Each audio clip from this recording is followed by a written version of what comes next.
flight controllers, gonna go for landing. Retro, go. Rhino, go. Guidance, go. Patrol, go. Telcom, go. GSC, go. Econ, go. Surgeon, go. Capcom, we're go for landing.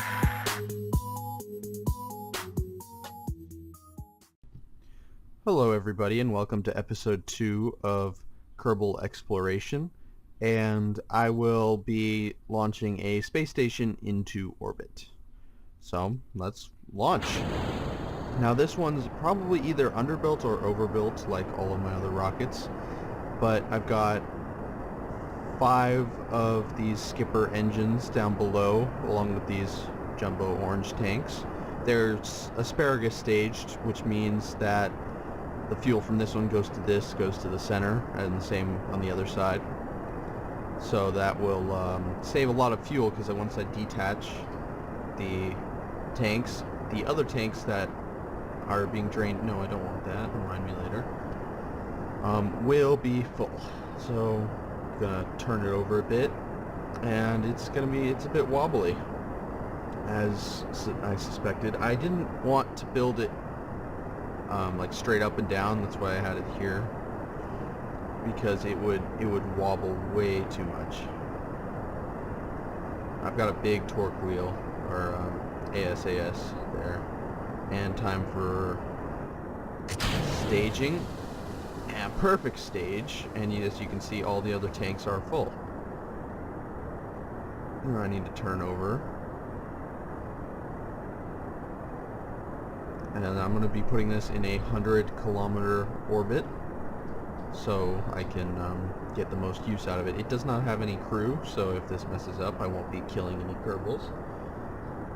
And I seem to be great so far. We are about halfway to space according to the atmospheric thing.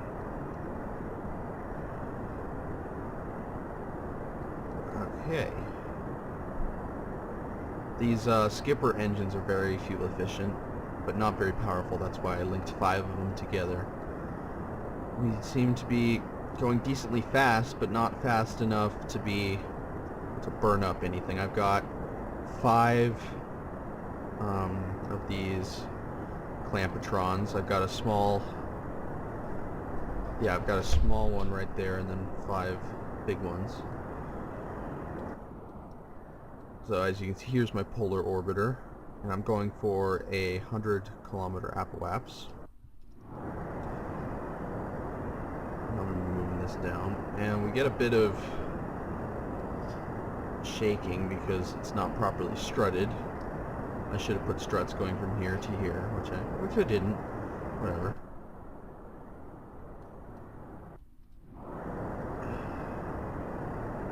So it's putting a rotation in on the spacecraft. And we got a perfect separation. I was worried that that was gonna break my spacecraft. Oh, and we have a 102 kilometer apoapse. So we'll just cruise up to there, and then I'll start my burn. Okay, so now we're in space, and I can, I should have added a maneuver before, but let's see, 108, no, 103 and 101, that's pretty good. I'm going to keep it there, and then now I can, how my maneuver is going to be, estimated burn is going to be a minute, and we got it in a minute, so I'm going to warp to next maneuver. It's only going to warp me a couple seconds into the future, and just need to turn on the RCS, which I don't have a lot of monopropellant, but whatever.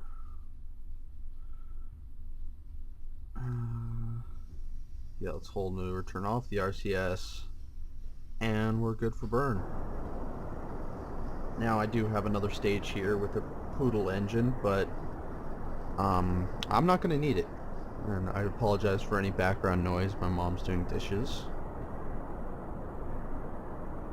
and this stage is probably going to stay in orbit, sadly, which means it could have a chance of coming back and hitting us. It's called Kessler syndrome, I believe.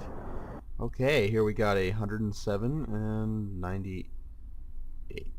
I'm gonna have to do a bit of maneuvering to get that, but I can do that with the ion engines I have.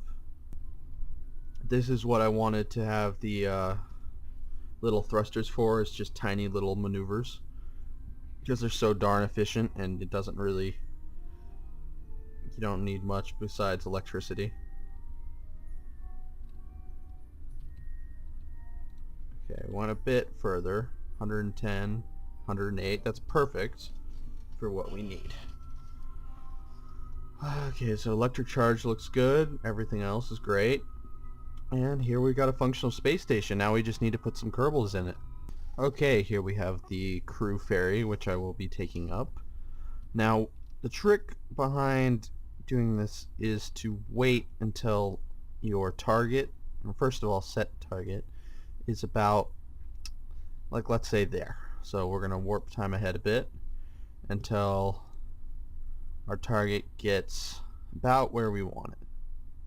It's all done by the eye. I mean, I'm pretty sure you can, there's someone who's figured out the proper place, but I just do it there.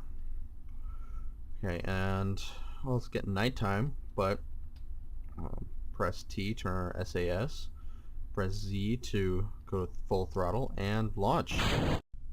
So here we have a quite uneventful launch. It went perfectly. I think it was a bit lacking in fuel on that first stage, but it ended up working perfectly.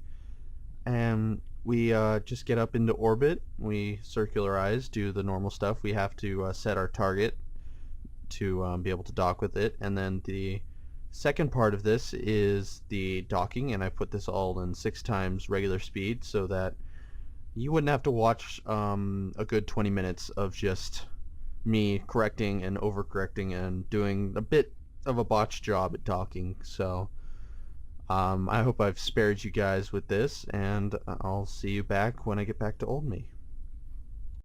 Oh, and I forgot, please pardon any of the background noise. I'm not allowed to film or do anything on the computer in my room for some reason, so I have to do it downstairs in my family room, so you'll hear a lot of background noise, so sorry about that.